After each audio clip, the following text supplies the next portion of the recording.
नमस्कार दोस्तों, आपका बहुत बहुत स्वागत है आपके अपने चैनल ऑनलाइन पाठशाला में। दोस्तों, आज की वीडियो में हम पढ़ने वाले हैं औसत यानी कि एवरेज के कुछ इम्पॉर्टेंट क्वेश्चंस को। तो वीडियो को अंत तक ज़रूर देखिएगा। तो चलिए स्टार्ट करते हैं और देखते हैं बोर्ड पर जो पहला क्वेश्चन है वो क्या लिखा है। प्रथम 50 प्राकृतिक संख्याओं का औसत क्या होगा।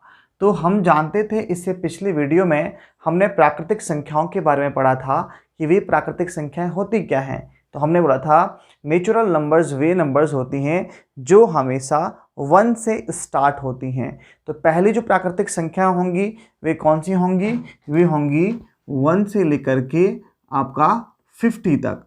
अब जो है, अगर इस तरह से हम n प्राकृतिक संख्याओं का योग निकालते हैं तो वो कैसे निकालते थे। तो n प्राकृतिक संख्याओं के योग के लिए जो है फॉर्मूला होता है n+1/2। इस तरीके से यहाँ पर जो n है, यहाँ पर अभी क्या है 50 है, तो हम यहाँ पे n की जगह पे 50 रख सकते हैं। तो 50 और 50 में अगर हम 1 ऐड करते हैं तो क्या हो जाता है 51। तो ये हो जाएगा 51/2। अगर मैं 2 से इसको काटता हूँ तो ये बच जाता है 25, और मैं जब 25 को इसके साथ मल्टीप्लाई करता हूँ तो 25 बन जा, 25 का 5 हो गया, कैरी 2 हो गया, और 25 2 जा हो गया आपका 120, यहाँ पर 7। तो ये आपका आ गया 1275 इन दोनों को मल्टीप्लाई करने के बाद। अब जो है हमको क्या निकालना है, इनका एवरेज निकालना है, औसत निकालना है। अब आपको पता है औसत क्या होता था। औसत किसी भी संख्या का निकालते हैं तो क्या करते हैं, उन सभी संख्याओं को योग करते हैं और टोटल जो संख्याएं हैं उनको उसके साथ डिवाइड कर देते हैं। तो हमने योग तो निकाल दिया है। अब वे पूरी संख्याएं कितनी थी, वो थी 50 संख्याएं। अब जो है हम 50 का इसके साथ भाग दे देंगे। तो 50 से हम इसको 5 से आराम से काट सकते हैं। तो ये हो गया 5 कम 5 10 हो गया।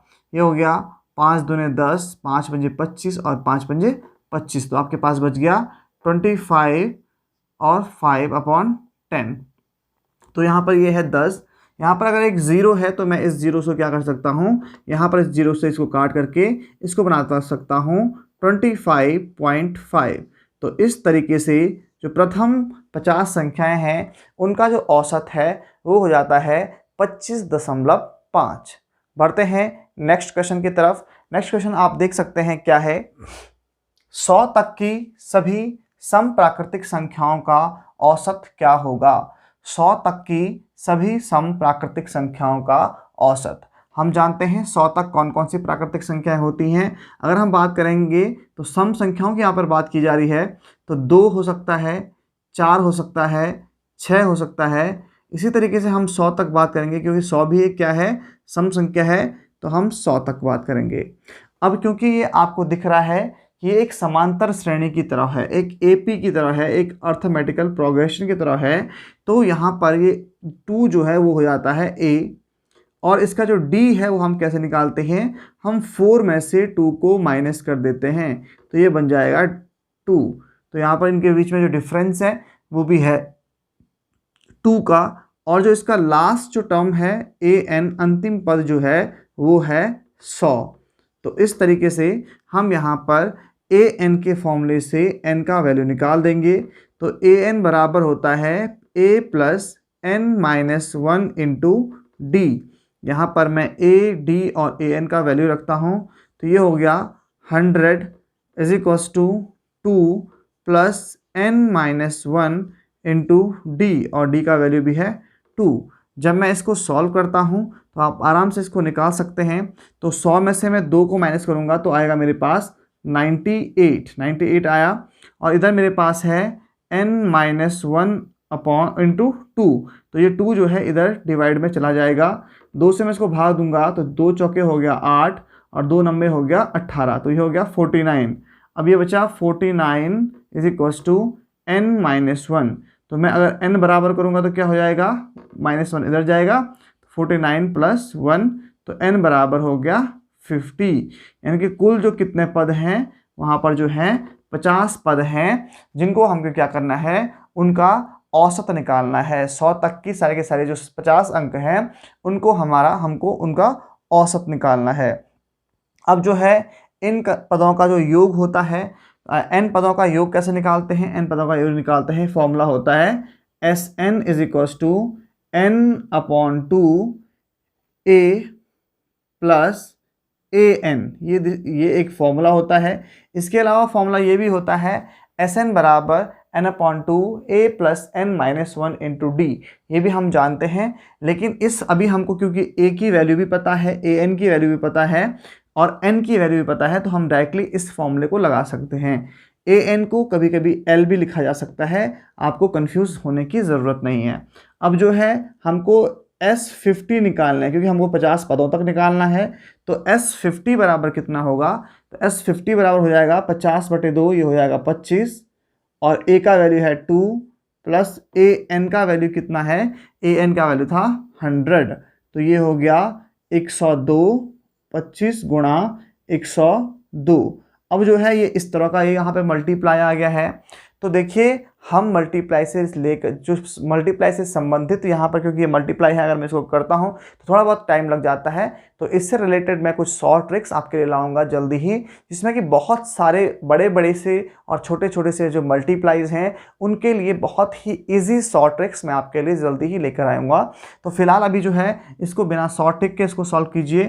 तो देखिए इसका जो आंसर है वह कितना आएगा, 25 × 102। जब आप इसको मल्टीप्लाई करते हो तो मैं सीधे सीधे इसका आंसर लिख रहा हूँ 2550, इसका जो है आंसर है। अब जो है आप इसको मल्टीप्लाई कर सकते हैं। मैंने इसको शॉर्ट ट्रिक से मल्टीप्लाई कर दिया है और इसका जो आंसर है वो आ गया है 2550। यानी कि हमारे पास किस चीज़ का उत्तर आ गया है कि 100 तक की सभी समप्राकृतिक संख्याओं का औसत जो है मेरे पास आ गया है, वो है 2550।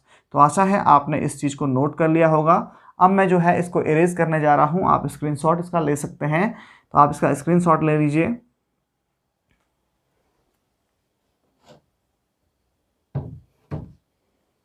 ठीक है, मैं अब इसको इरेज कर रहा हूँ। अब बढ़ते हैं हमारे नेक्स्ट क्वेश्चन की तरफ।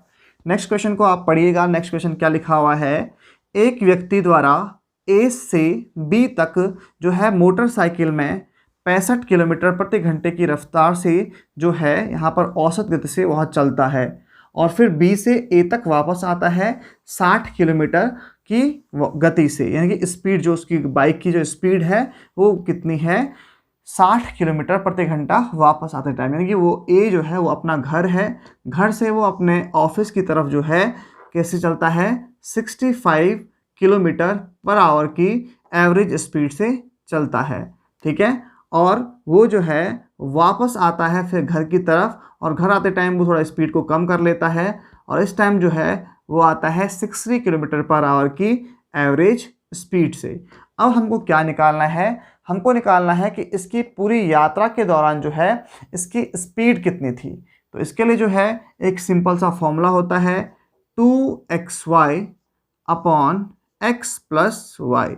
जब हमको क्या दी होती हैं, दो तरह की यहाँ पर चीज़ें दी होती हैं, स्पीड्स दी होती हैं, तो हम यहाँ पर इस फॉर्मूले का यूज़ करके तुरंत ही इसका आंसर निकाल सकते हैं। तो आप रखिए यहाँ पर x = 60 रखिए, तो 2 × 60 × 65 divide by x plus y. x का वैल्यू कितना था 60 और y का वैल्यू 65।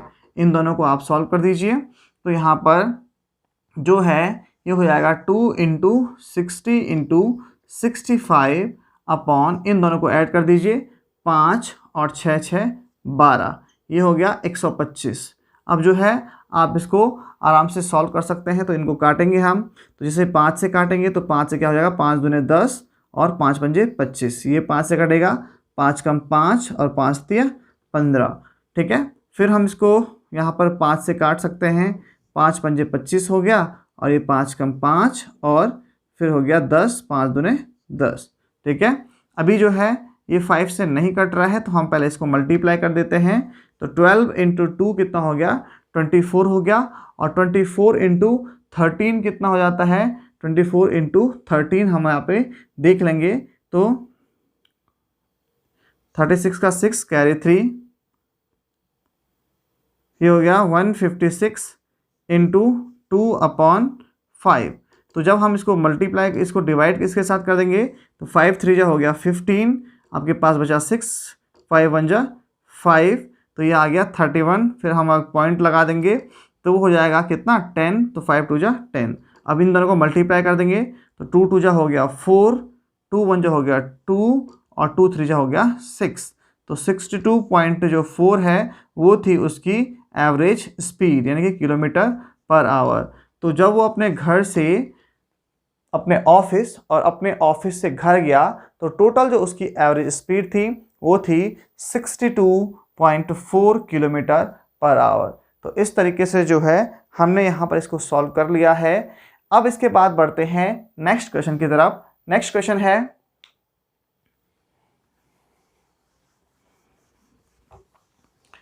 30 परिणामों का औसत 20 है तथा दूसरे 20 परिणामों का औसत 30 है, सभी परिणामों का औसत क्या होगा? तो आपको क्वेश्चन जो है आपकी स्क्रीन पर दिख रहा है, आप अच्छे से देख सकते हैं क्वेश्चन क्या है। तो इसको देखते हैं कि भाई क्या पूछ रहा है ये। तो ये पूछ रहा है कि जो है 30 परिणामों का जो कुल योग है, 30 परिणामों का कुल योग वो कितना दिया हुआ है क्वेश्चन में? वो दिया हुआ है 30 परिणामों का जो औसत है वह 20 है। यानी कि अगर मैं 20 को 30 से मल्टीप्लाई करता हूँ तो ये कितना हो जाता है 3 दूनी 6 और ये हो जाता है 600। ठीक है। उसी के साथ क्या पूछा गया है कि 20 परिणामों का जो औसत है उसका जो कुल योग है वो कितना हो गया। तो आपको जो है ये तो आपका आ गया 30 परिणामों का कुल योग, 30 परिणामों का कुल योग। अब हम निकालेंगे 20 परिणामों का कुल योग। तो 20 परिणामों का कुल योग कितना हो जाएगा? वो हो जाएगा 30 × 20, तो ये भी हो जाएगा आपका 600। सिंपल सी बात है। तो अगर हमको निकालना है कि टोटल जो 50 परिणाम हैं, 50 परिणामों का कुल योग कितना होगा, तो 50 परिणामों का कुल योग कितना हो गया?